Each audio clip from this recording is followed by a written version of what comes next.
So hi everyone. So thanks for tuning in to this Unicorn segment on the UFLP 10-year reunion. So I'm Tiffany and I'm your moderator. And today we've got three managers from the pioneer batch of UFL hired by Unilever Singapore to share their career journey and their introductions today. So this will be especially useful since most of the audience here listening in are students about to grad and transition from school to work. So it will be a very interesting session. But before we get into that, let me introduce myself first and my career journey so far. So I'm Tiffany and I'm a current finance UFL at Unilever. I just joined the company formally 2 months ago, back in July, and I'm currently on my first stint doing M&A work as well as supply chain work at the Global Health and Wellbeing team. So just a little bit more background on our team, which you might not have heard of because we are relatively small and growing. So what we do is we're trying to head up Unilever's fourth and upcoming category on health and well-being. On top of our three other core categories around beauty and personal care, foods, as well as home care. And our mission here is to really make health a source of joy and positivity. So prior to this, I was also a student at NTU NBS, Nanyang Business School, and I did a double degree in both accountancy and business. And last year, I did ULIP and Gen Next intern stint for 8 months at Unilever with the same global health and well-being team. And during my time there, it was very well spent. I especially resonated with the work culture as well as the impact that I was making with my work. And that's why I'm very lucky to be back here. But that's about enough about me. So now I'll pass on the time to Stephen, our first panelist, who will share with you his career journey. And so, yeah, over to you, Stephen.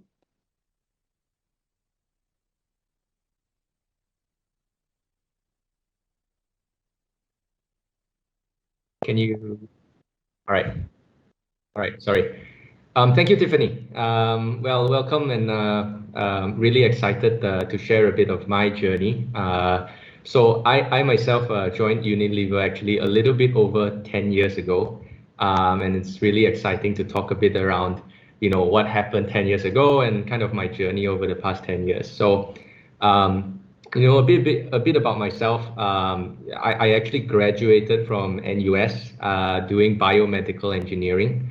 And at that time, it wasn't very clear what kind of my career path would look like. But what I was clear was that I wanted a job that allows me a lot of development opportunities and opportunities to learn a lot of things very quickly and contributing to my development.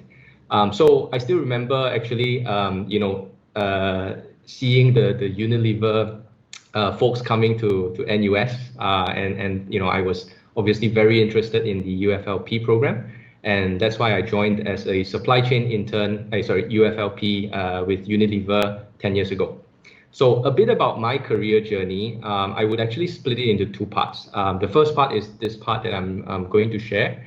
Essentially, the first 3 years was actually focused on my UFLP journey.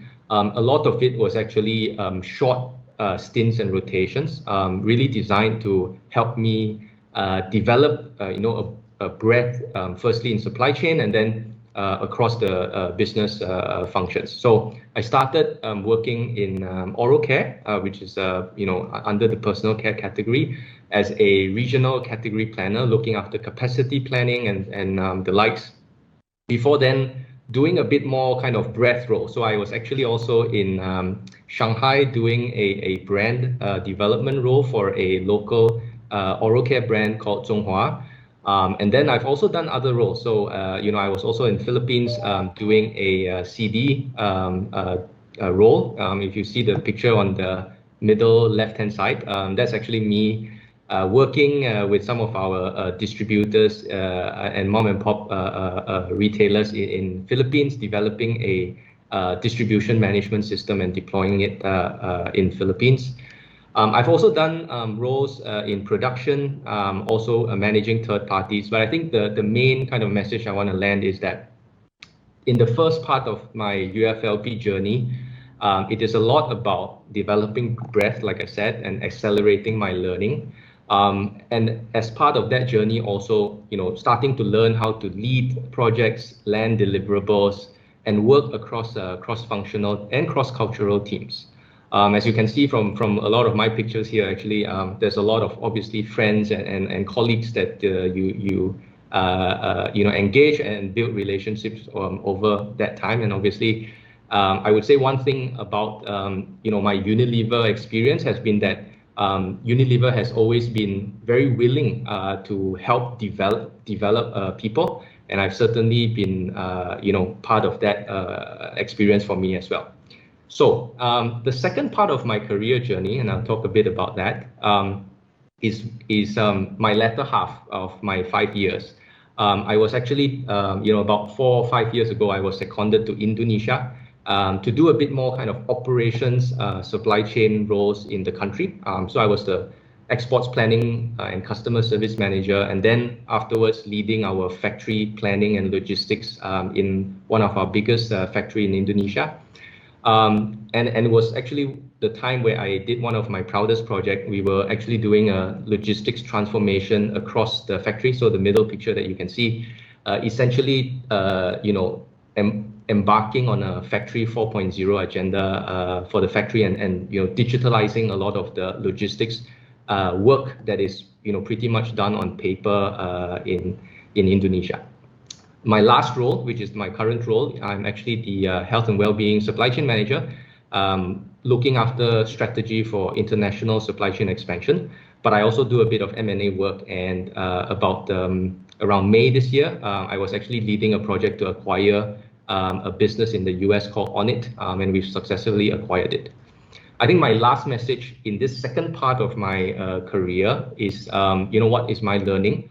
And it's largely around, you know, learning leadership, team management, and expanding my circle of influence. As a manager, obviously, you know, you start to, you know, have teams and people reporting to you, and learning what leadership means is I think my you know, biggest, I think, learning in this part. And lastly, you know, moving beyond just delivering, I think I start to learn how to, you know, think about creating value, driving transformation, and what it means to leave a legacy. So, you know, the project that I do in Indonesia to transform our logistics in Indonesia is really a legacy that we've tried to put down. That, you know, moving after 2-3 years, when you look back, you can remember it. So that's, I guess, a bit about my career journey. Hopefully that's helpful. Back to you, Tiffany. Thanks, Stephen. Thanks for sharing that. It was super helpful. Now, can we have Yunting to share her career journey?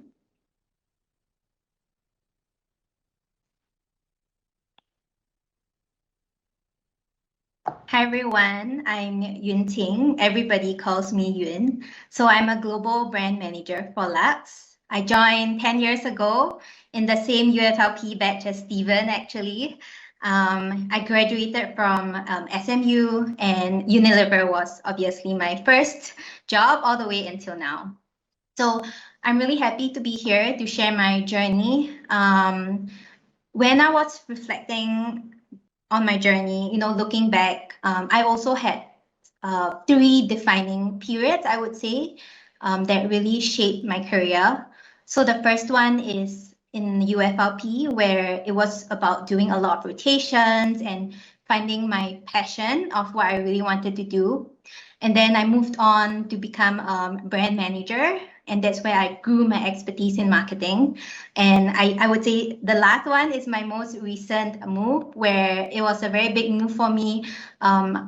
Just when I started to get comfortable, I felt I needed to go out of my comfort zone. And that's when I moved to Thailand to join the Thailand office. I'll share a little bit more about that. So let's go first into UFLP. Well, I joined Unilever fresh out of school. Again, similar to Stephen, at that point of time, to be honest, I wasn't 100% sure what I wanted to do. I knew I wanted to work in FMCG because I just loved being in everybody's lives, because these are products that touch everybody. So I applied for Unilever's UFLP program. I got hired as a customer development UFLP, and I did 5 to 6 different rotations over 3 years. So as you can see on the slide, I was doing trade marketing, I was doing key account management, I was also doing several marketing stints, like local marketing. I did my international stint in Indonesia. That was really fun. And I also did a stint in regional marketing in the home care category. So I would say for UFLP, it's a really exciting few years for me because we change roles every few months. It's a new adventure every time, and I really love that I got to build my experience from a different lens each time. You know, building a holistic understanding of the company. And I would say my biggest takeaway from UFLP is helping me find out what I really wanted. So as you have it, I realized that customer development wasn't really my thing. I liked customer development, but when I did my marketing stint, I fell in love with marketing. So I moved after my UFLP. I switched tracks. I switched to a marketing track, and that's what I share about a bit more now.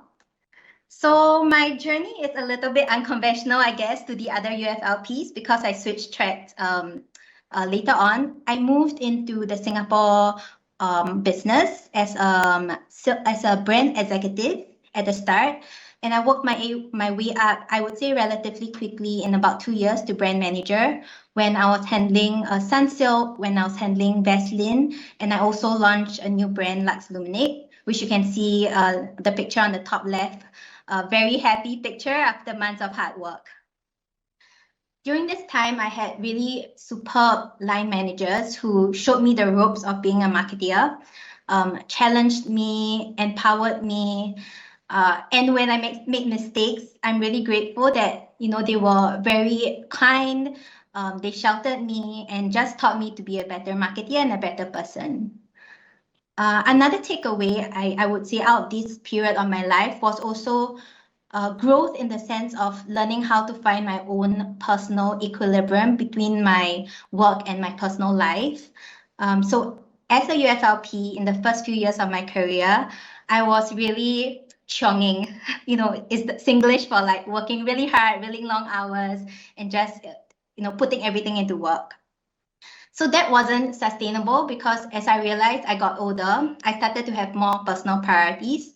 And that's where I really had to learn how to recalibrate myself, set some boundaries and decide, you know, how much work I want, how much time I wanted to spend on work and how much time I wanted to put aside for my personal growth, my personal well-being, as well as my family. So that was also very crucial learning lesson for me in this period of my career. And this is just happened 3 years ago where I made a giant move to Thailand. And it started out with a very casual question, actually, from one of my directors, one of my previous directors. So one day he was just asking me like, hey Yun, I heard there's a new role in Thailand in the regional foods team. Why don't you just try it out? And at that point of time, honestly, I was thinking like, Thailand, maybe not because I had just got married, I had just bought a house, you know, my plans were all like, okay, I'm going to have kids. I'm sure some of you can relate, like this, I would say the standard Singapore life journey. But I thought, you know, no harm, let me just go for the interview. If anything, it's like interview practice, right? So I went for the interview, and before you knew it, the interview sold me the role. Like after hearing about it, I felt so excited. And then, you know, my mindset just changed and I really wanted the role. So they offered me the role and I moved to Thailand, no guesses for that. I rented a small apartment in near Thonglor, and my journey in Thailand started. So it was really great, and it was a really big step for me moving to Thailand at that point of my life. I was married. I was having a long distance relationship with my husband, but it was so fulfilling. I got to work with so many different nationalities. There were Filipinos in the office. Vietnamese, Indonesians. I had different nationalities reporting to me as well. So it was a real eye-opener and really nice just getting to work with different cultures. Yeah, and this year, because of COVID, I moved back to the Singapore office to join the Lux team so that I could be closer with my husband. And that's where I'm at now. So in a nutshell, this is my career journey. Happy to hear your thoughts and take any questions later. And I'll pass the time on to Texin now. All right, thanks, Yinting. Nice to hear from your story as well. And then thanks, Tiffany. Let me welcome everybody. Good to speak with you today. Unfortunately, we are unable to see you face to face, which would have been really awesome. So I'd like to share a little bit about myself. I studied in NTU. Actually, I studied aerospace engineering. I never dreamt that I would be in marketing. Somehow I got into a minor in entrepreneurship, which then triggered my business, my interest in business. And this was really driven home when Unilever came to our campus and said that in brand management, it's like managing your own small business. I think one part is true and one part is false. The part that is true is really like managing your own business. The part that is false is the part about small. It's not a small business, but I think that's the whole exciting part about it. So it got me hooked. I applied for the UFLP program, and I think I was very fortunate because I managed to get in despite with not having any prior experience in marketing at all. On this note, I also wanted to share as well. On the right side, you see a cup of coffee and some biscuits, right? Last time in NTU, I think that was about 35 cents per cup. I don't know how much is it now. Maybe it might have inflated much more. So the biscuits were bought in bulk from a supermarket, about 30 cents each, and that's my lunch, about $1 a day. So on some months when I manage to have some part-time work, then lunch is better. I'm sharing this for a couple of reasons. One is I want to keep it real because I think, at least for me, when I remember I attended some of these talks, right, it might feel very distant. Like, okay, these guys are dead, and then after that, it seems a bit different from me. But what I'm trying to say is, you are all in the process of becoming. You will be there eventually. Your experiences will shape who you will become, and I hope to make it as real as possible. The second is to share my perspective on resilience. We talk about it much, but then how do you build resilience? To me, it's about standing up to your struggles and challenges every single day and keeping your eye on the future where you know it will become better. So when you're in the midst of challenges, right, whether now or later when you work, in this midst of challenges, you'll feel extremely crappy, but know that it will pass and don't give up too early. The third reason why I'm trying to share this is to remind myself and ourselves as well to remember and to appreciate our family and friends who supported us, our school and community, the Singapore government as well, which brought in the MNCs like Unilever and therefore allowing us a chance to work here, and Unilever for taking a chance with me, for me specifically. This third point to me is important because as we work for years to come, we might get tired, skeptical, discouraged, but I think personally, a sense of gratitude and remembering why you started, where you came from, will eventually help to center you again. So that's my perspective. Then onto our time in or my time in Unilever. When I joined Unilever, I worked across 4 different roles in regional sales, regional marketing, local marketing in Indonesia, and I even did a short sales stint in Bali as well. But of course, nobody ever believed me when I said Unilever sent me to Bali to work. They all thought I went on a holiday, but that's a story for another time. So I think on first joining a company, make friends. You need all the help that you can get because there's so much that we need to learn and find ways to contribute from day one. I think it's a very different shift from when we are working, when we are schooling. When we are still studying, we are in this process of learning and developing. But when we join a company, right, of course, we continue to learn and develop. Even I think 10, 11 years down the road, we still need to continuously learn and develop every day. But I think the expectation is a bit different. Because then when you join a company, you're not there to just learn. You need to find a way to contribute, to pull your own weight on the job. So find ways to contribute value from day one. Maybe initially when we first join, whatever that we can contribute might be very limited because we're still learning, but find ways in whatever form you can to contribute to people around you, to your direct team members. That would be much appreciated. The third one is embrace hard work. I think there are different phases for different parts of our life, but in the initial phase, learn as much as you can. I think one of the managers I had before told me as well, absorb like a sponge, learn whatever you can, so that you can then develop yourself as much as possible. But of course, strike a balance, because I think on the part when I went to Indonesia for local marketing, as Yun Ting mentioned earlier, okay, then there's a long distance relationship. I had the same as well. I was supposed to come back and get married, but to be honest, my marriage was almost cut off, seriously. So I think that was a shock to me, but it was no fault of Unilever. It was because I was having too much fun in Indonesia and I neglected the relationship. But I think that's the whole part about life, right? As you start to work and learn, and then you learn that, okay, you have to balance a couple of things. Some of the things you can probably bounce back, like, for example, work and everything, but family and friends are priorities that you need to be mindful of. And I think as we go into work, because all of you who are attending today, I believe that you are very driven individuals who really want to achieve. Otherwise, you wouldn't spend the time to be here today. So then, while we are working towards that, also be mindful of the priorities, like what, for example, some of our fellow colleagues have shared earlier. Family, friends, health, some of the things are very difficult to recover once you let go of them. So I think that's important to keep in mind as well. And the last part about when we are first starting out in our career is to be mindful about how our image is coming across to others, because it's very important that you want to make sure that you're consistent and conscious about how you're coming across.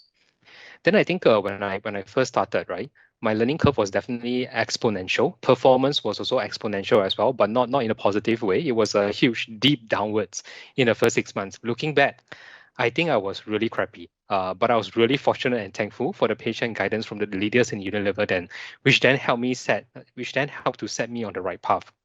Otherwise, I think probably I would have been discontinued from the program because of that initial transition time as I move into from studying mode into working mode. The other thing that I wanted to share as well, right? You can see that Cornetto ice cream image is about doing what you can where you are with what you have. So when we hear about marketing management trainee, we might imagine rosy pictures, glamorous advertising. Some of it is definitely there. But one of my first major assignment was working on a brand, Cornetto Mini, that declined year on year by 20% over the last 2 to 3 years. It wasn't what I had in mind, but taking up whatever that is needed of you, doing the very best you can of it, even if it's a deprioritized small brand, I think work wonders. Because I was very lucky to work with one of the best managers I've encountered in my career then. So together, we turned around the brand and achieved consistent year-on-year double-digit growth in the same year that we started working on it. And it wasn't a growth that was only in year one. It was a growth that happened in year two and year three. So that means it's consistent growth. Then eventually, I went on to work on bigger brands. For example, margarine that you see at the middle part there for Australia, New Zealand. And again, managing to engineer a turnaround of the business after a chronic 10 years decline by really understanding what people want and providing them exactly that in the way they want it, leveraging my earlier experiences. Then, of course, working on dressings for Asia, unlocking the code for consumer behavior change and finding that missing puzzle piece between what we offer as a brand and product and what people want. And then after that, with the whole shift towards digital marketing and data-driven marketing, right, I wanted to go into a local role and experience the executions firsthand for myself. So then I raised the request, and the leaders were very supportive, which eventually brought me to Hong Kong as a business team lead. Initially, they told me it's for foods, which was suffering from a 7-year decline. And then we finally managed to turn it around after 2 years of hard work. And the categories that I managed eventually expanded to many other Unilever categories, tea, home care, personal wash, health and well-being. So it was an awesome experience. And then just a few months ago, I think this very interesting and exciting opportunity to work in M&A came up. I never imagined this would be possible. I never envisioned it, never planned for it, but I applied for it. Very fortunate enough, got in again, and we'll have to see where this next adventure leads to. So I think in summary, right, the other key lesson, at least for me, or reflection, is that I think it's good to plan ahead, getting a general picture of where you want to be, but also then to follow your heart in terms of, hey, what really excites you, what really interests you, and then to try explore different things which you might have a potential interest and see whether it leads you to some interesting spaces, because sometimes or most of the times it might surprise you or delight you in ways that you have never expected. And again, the one important thing that I want to emphasize as well, right, on the turnaround that we have engineered and stuff, is never the work of one person alone. Maybe you could have led that, but I don't think the work is possible to be done from one person alone, because then there are so many functions you need to execute from your sales team, your marketing team, your media agencies, etc. So it's always a teamwork. And then back to the original point where we talk about making friends, making connections and establishing connections, right? There's something important for you to keep throughout, and then leveraging this strong network that you build, you can then eventually leverage them to create a greater impact overall. So that's my sharing today. Hopefully it helps and inspires. So happy to take any questions. Yeah, so thanks, Texin, and thanks to Stephen and Insing as well. I really enjoyed hearing your 10-year career path. Honestly, it really seems like a very long journey, but thank you for making it come to life with all that presentations. And I especially enjoyed the part where Insing was talking about her transition to marketing. I think it's unconventional but very special as well. But I think without further ado, so let's now proceed to the second part of the session, which is on Q&A. We have quite a couple of questions from the floor. So maybe you can start with a more general one. So I think Amelia asked, what advice would you give to young graduates who are entering the workforce under less than ideal circumstances?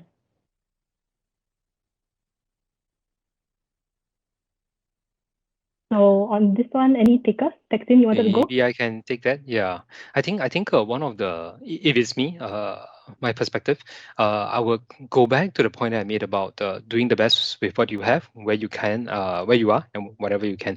Because I think when we talk about challenges, I think they are always there. I would encourage all of us to focus on, okay, then given the current circumstances, what is the best thing that I can do with what I have right now? Maybe, for example, I think when we talk about less than ideal, I'm assuming that most of the time it's the limited opportunities that we are seeing, for example. But then if let's say we look at the limited opportunities, right? Where do you really want to get to? Because I would imagine that you probably don't want to just get into any job for the job's sake. There must be some ideal roles that you want to get into. So then try to get an idea in terms of, okay, what are those roles that I want to land? Maybe I can't get a role right now. For practical reasons, do I need to just go out and work in order to maybe, for example, make a livelihood, and then after that plot my way towards my ideal career? If that needs to be done, just do it, and then after that find a way to I mean, to me, being pragmatic, find a way, and then after that find a way to plot it back. But if you have the luxury of time, let's say, for example, you said that, hey, actually I'm very interested in let's say private equity, or maybe I'm very interested in consumer goods company, or in the finance industry, for example, or even tech industry. If there are no opening, can you offer yourself to work internship or short-term position in some related roles? Because I firmly believe this. If you can demonstrate value, if you can honestly contribute back, eventually people will recognize that, and then opportunities will open up for you. So I think that will be my inputs or view on this one. Yeah, maybe I can also add. So I super agree, Texin, very wise words.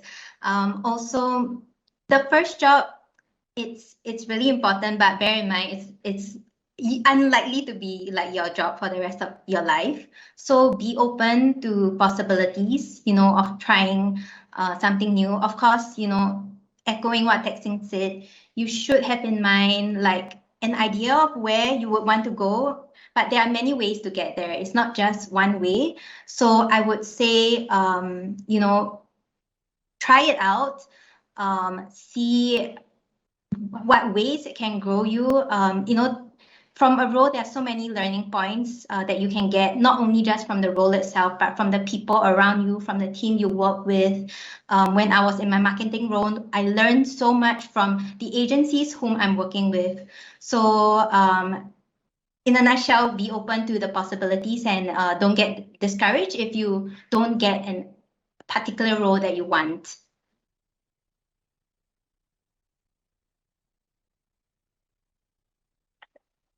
Okay, cool. Yeah, thanks so much for your responses. I fully agree with the idea of having an open mindset as well.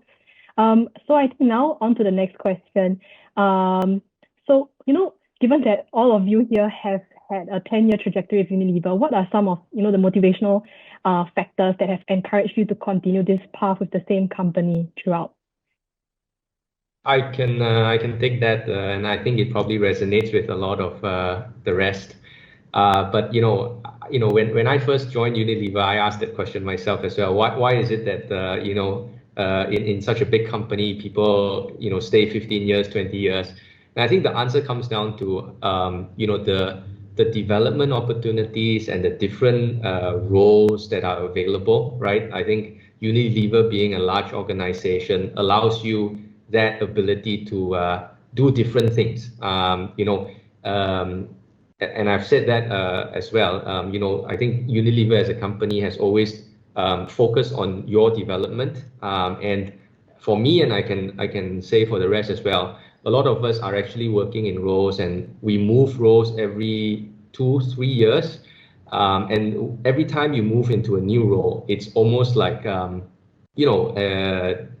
pretty much joining a new team. I mean, the only difference is that, the only thing being the same is that you're still part of Unilever, but you can say that actually you're moving into a new role or a new job with a new team, and pretty much starting a totally different field altogether. So, Texin and I, we work in different parts, and now we're in a new category, a new division, looking at very different things that we haven't worked at all before. I mean, even having been in Unilever for 10 years, we're now doing things that we've not experienced before. So for me, it's that ability to try different things and pick up jobs that are totally different from the previous one.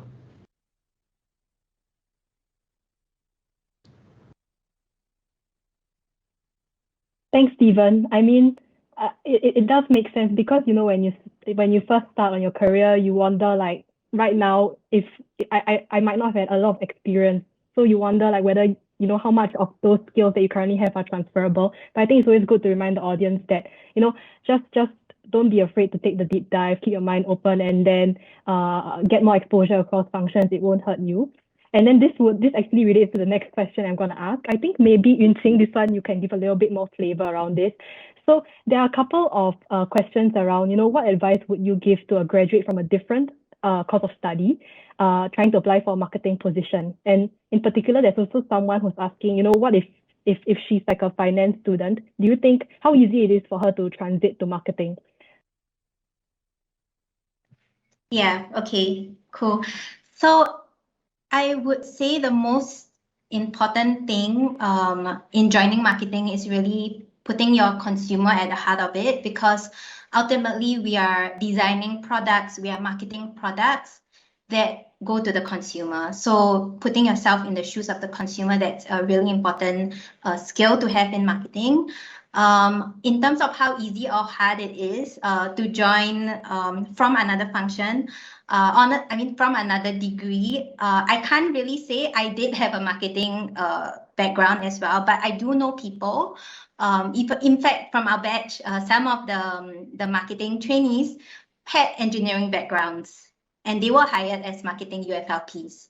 So I think my advice to you, if you would be interested in joining marketing and having a different degree, is really going to look at resources online. There are so many right now. Learn about the marketing concept, learn about what's trending in advertising, get yourself familiar with the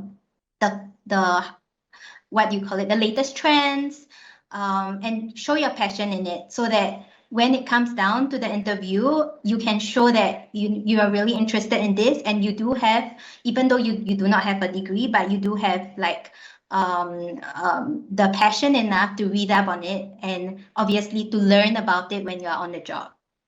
So that would be my advice. Yeah, and I think I study aerospace engineering, and I'm into marketing now. So I think it's not impossible, but just get ready for it. It's going to be really tough because when I first joined, I had no clue what is ATL, BTL, the basic stuff. But it was exciting and tough journey. The other thing is I think trying to get into a different function, right? I think first of all, I believe it must be coming from a space where, because you're really interested in it, if you're getting into that function because you think it has a better chance of success or for whatever reasons, please don't do it, because I think it's going to damage you in the long run if you're not really interested in it. Because if you're really interested in it, your interest and passion will eventually show up. Because I remember when I applied for the marketing, simply because my interest was triggered by the minor in entrepreneurship. When I went for the interview, right, at Unilever, back then tech companies wasn't so big yet. So you had, I think, talking about it now, I think it feels like many years back. So you have Tata India, which is a big a very long time back. So when I went to the interview, lots of these guys, they have done internships with the likes of Tata, India, and then big companies overseas. I thought I stood completely no chance. But interestingly, in the assessment center, right, we were tasked with doing things. And then after that, my intention then was, okay, if this is needed, then how do I contribute? And what is the objective? And how do I fulfill that? How do I contribute value? Even if it means within the assessment center, I think sometimes we have these discussions, right? A lot of people naturally will be vying for opportunities to speak up, whether it makes sense or doesn't make sense. But for me, the objective was, okay, then how do I contribute value and how do we make sure that we achieve the intended outcome? And the discussion that I sort of initiated was to call out people which I thought were better than me in terms of having a good viewpoint. So, okay, you had this very good idea about this thing, why don't you share? And I think the leaders in Unilever, they're very smart, right? So you can actually sense that, okay, this guy, he even though had no knowledge on marketing, but then he or she seems to have the skills or aptitude in terms of what we are looking for. So I think number one, if you're very interested, give it a go. Don't stop yourself simply because you think you might have no chances. If you're interested, just give it a shot so that you don't regret it. Second is contribute value. That will be the key thing. I think eventually would help you to stand out. Perfect. Thanks, Texin. I actually momentarily forgot that you came into marketing with an engineering background, so that was very insightful. I think the next question is something that I'd like to know as well. So someone asked, can you share about how you balance looking after, your image but within, the workplace, but at the same time remaining yourself and building genuine human connections? So if I unpick the question, it's about, how do you maintain that level of being professional, but at the same time not being afraid to bring the real you to the workplace as well. So yeah. Yeah, I can give it a shot. So I think ultimately, coming back to the something that Texin has also said, right? At the end of the day, it must be something that you're really passionate about and interested in doing. Especially if that's the thing that you're going to be working on every day for 8-10 hours. Yeah. That's one part. The other part is obviously, the organization that you join, the culture of the team that you work with, plays a big part, and being one where people are comfortable, and I think generally Unilever as a company, we've always let's say emphasized on giving opportunities, a kind of more social and more relaxed environment. Of course, we still have deliverables. I think one apt way of putting it is that it's not about how many hours that you work. At the end of the day, it's really the things that you bring to the table and you deliver. So I think the way that the Unilever culture is positive, inclusive, and being comfortable in that environment plays a big part on being able to bring your true self to work, right? So for me, it's that 2 points. Maybe as an anecdote, right? I think I want to share also that I've also worked in different parts of Unilever where I wasn't comfortable with the culture or the team that I was working in. Yeah. So whilst I had very strong passion and interest to deliver or achieve what I wanted to do, but the team that I was working in was a bit culturally different. Yeah. So and this was a time when I was in Indonesia. So that does become a challenge because there's a bit of, let's say, cultural differences. But I think then my way of kind of approaching is to think of the bigger picture strategically, what we're trying to achieve, and try to bring in other stakeholders to help the situation as well. So that's kind of my inputs or builds.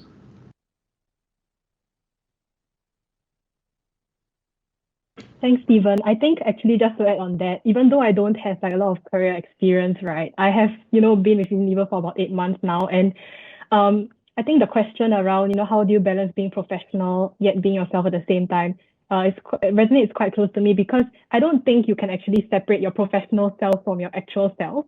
And when you do, you tend to lose a little bit of that real or core strength that you would bring to the team ideally. So there was once actually I started getting involved with projects that involved higher management, and I got a bit more pressured. I spoke up less just because I didn't want to come across as like maybe unprofessional. And I think at the end of the day, I had this conversation with my boss, and then I spilled to him, I said I was finding it a little bit hard to separate, my professional and my authentic self. And he told me, Tiffany, just be yourself. No one's gonna fault you for that, and they will appreciate you for that. So it really ties in with the whole dynamic of, Unilever being very centered around a culture of positivity, which Stephen talked about. So I think, yeah, long story short, depending on the company you're going to, don't be afraid to showcase your true talents and don't mask who you really are, because that will dilute your core strengths and values. So that would be my advice as well. I think in the interest of time, we have one last question that we can take. One question is around how easy would you think is the process, like, when rotating between departments and relocating across different offices across countries? So any takers? Maybe Taxi, you can share. Maybe I'll just share a quick one. So I think in terms of relocation, I saw that there are questions about UFLP. I think I stand to be corrected. HR probably knows best, but then the UFLP program that I understood, if you are selected, you should be going on an overseas stint, but I don't know how is changing with COVID now. So there will be an overseas stint. How difficult it is? I think, at least based on my own experiences, it's not difficult with Unilever to relocate overseas.